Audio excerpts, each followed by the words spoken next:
Şeyle akar. Akıl.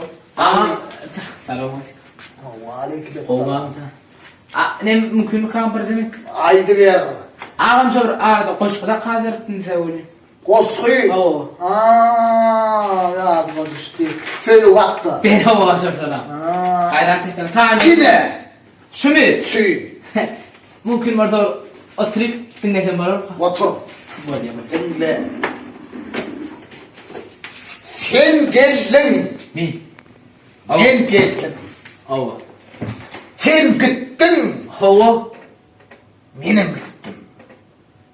Böyle mi ya? Birinci kutlu şey. Birinci kupaya düşünüyor mi? Ne? Sen söydün. Ava. Men söydüm. Anna. Sen söydün. Ava. Benim söydüm. Dinle. İyi dinle. Sen güllüm. Ava.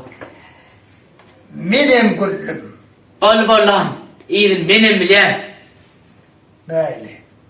Sen güllüm. Benim güllüm. Yok çıkayım böyle de. Ha. Sen güllüm. He he he he he. Men güllüm. Ha ha ha ha ha. Ağam boşluğun bir kere anandırız derler. Sen gözünü getir ay. Gözünü getir. Ondan ananlarsı oluyor. Ne? Gözümü etreyin ağam ha. Doğru. Bolam. Evet. Ha? Anpalım söyle de. Ha. Merak.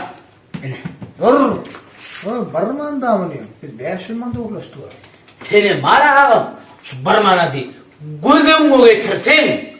500 manat böyle.